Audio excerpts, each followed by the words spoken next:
July 21 చరిత్రలో ఈరోజు 2022వ సంవత్సరం జూలై 21వ తేదీన ద్రౌపది ముర్ము భారతదేశానికి గిరిజన మొదటి మహిళా రాష్ట్రపతి అయ్యారు. జూలై 25, 2022న రాష్ట్రపతిగా ప్రమాణ స్వీకారం చేశారు. ద్రౌపది ముర్ము భారతదేశానికి 15వ రాష్ట్రపతి. ఆమె భారతీయ జనతా పార్టీ సభ్యురాలిగా కూడా ఉన్నారు. ప్రతిభా పాటిల్ తర్వాత భారత రాష్ట్రపతిగా పనిచేసిన 2వ మహిళ ముర్ము.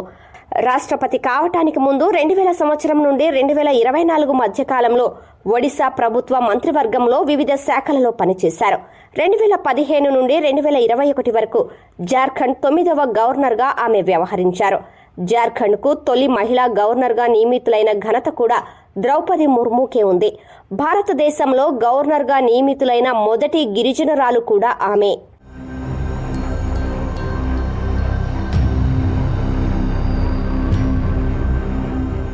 2007వ సంవత్సరం జూలై 21వ తేదీన ప్రతిభా పాటిల్ భారతదేశానికి 12వ రాష్ట్రపతి అయ్యారు. ప్రతిభా పాటిల్ దేశానికి మొదటి మహిళా రాష్ట్రపతి. 2007 నుండి 2012 వరకు దేశంలో అత్యున్నత రాజ్యాంగ పదవిని ఆమె నిర్వహించారు. జూలై 25, 2007న రాష్ట్రపతిగా ప్రమాణ స్వీకారం చేశారు. ప్రతిభా పాటిల్ 27 ఏళ్ల వయసులో రాజకీయాల్లోకి వచ్చారు. ప్రతిభా పాటిల్ మహారాష్ట్రలోని జల్గావ్ స్థానం నుంచి అసెంబ్లీ సభ్యురాలిగా ఎన్నికల్లో పోటీ చేసి విజయం సాధించారు.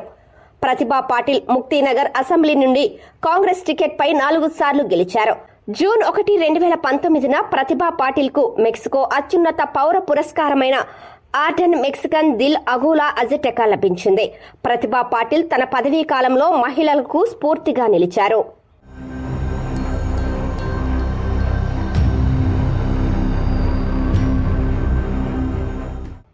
గంగూబాయ్ హంగల్ 2009వ సంవత్సరం జూలై 21వ తేదీన కర్ణాటకలోని హుబ్లీలో మరణించారు.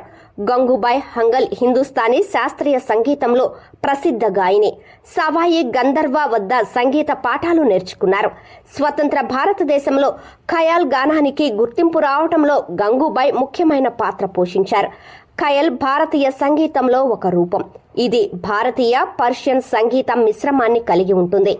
గంగూబాయ్ హంగల్ ఆర్థిక సంక్షోభం ఇంకా ఆకలితో నిరంతరం పోరాడుతూ ఉన్నత స్థాయి సంగీతాన్ని అందించారు. గంగూబాయ్ తన చిన్నతనంలో తరచూ కులపరంగా అవమానాలు ఎదుర్కొనేదని, ఆమె పాడటం ప్రారంభించినప్పుడు ఆమె పొరుగువారు ఆమెని గానేవాలి అని పిలిచేవారు. వారు పాడటాన్ని మంచి వృత్తిగా చూడలేదు. గంగూబాయ్ హంగల్ ఎన్నో అడ్డంకులను అధిగమించి ఆమె గానాన్ని కొత్త స్థాయికి తీసుకువెళ్లారు. పద్మభూషణ్, పద్మవిభూషణ్, తాన్సేన్ అవార్డ్, కర్ణాటక సంగీత నృత్య అకాడమీ అవార్డ్, ఇంకా సంగీత నాటక అకాడమీ అవార్డు వంటి అవార్డులు ఆమెను వరించాయి.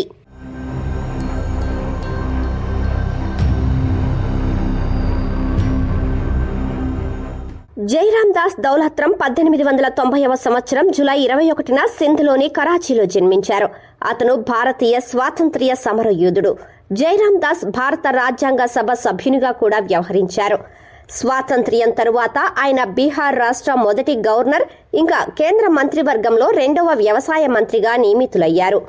స్వాతంత్ర్య ఉద్యమ కాలంలో జైరామ్ దాస్ దౌలత్రం ఉప్పు సత్యాగ్రహం ప్రధాన నాయకుల్లో ఒకరు. సహాయ నిరాకరణ ఉద్యమం, ఉప్పు సత్యాగ్రహం, క్విట్ ఇండియా ఉద్యమాలలో చురుకైన పాత్ర పోషించారు.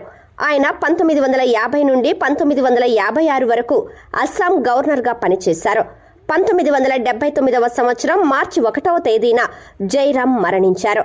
జైరామ్ దాస్ జ్ఞాపకార్థం భారత ప్రభుత్వం 1985లో పోస్టల్ స్టాంపును విడుదల చేసింది.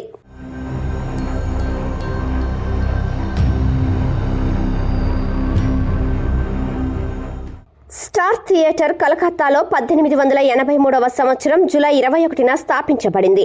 దీనిని ప్రముఖ బెంగాలీ నాటక రచయిత ఇంకా థియేటర్ డైరెక్టర్ గిరీష్ చంద్ర ఘోష్ స్థాపించారు.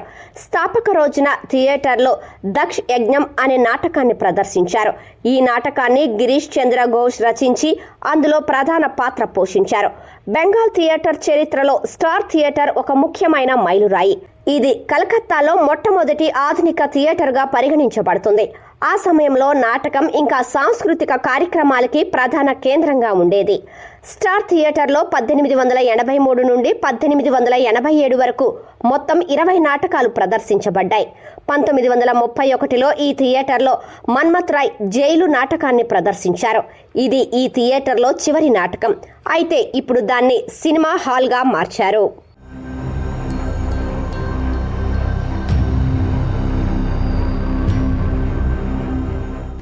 జూలై 21, 1960న సిరిమావో బండారు నాయకే శ్రీలంక ప్రధానమంత్రి అయ్యారు. ప్రపంచంలోనే ప్రధాని పదవిని చేపట్టిన తొలి మహిళ ఆమె. సిరిమావో 1960 నుంచి 1965 వరకు శ్రీలంక ప్రధానిగా ఉన్నారు. ఫ్రీడమ్ పార్టీ ఆఫ్ శ్రీలంక నాయకురాలు సిరిమావో బండారు నాయకే అక్కడి గ్రామీణ ప్రాంతాల్లోని మహిళలు ఇంకా బాలికల జీవితాలను మెరుగుపరిచేందుకు ఎన్నో అద్భుతమైన పనులు చేశారు.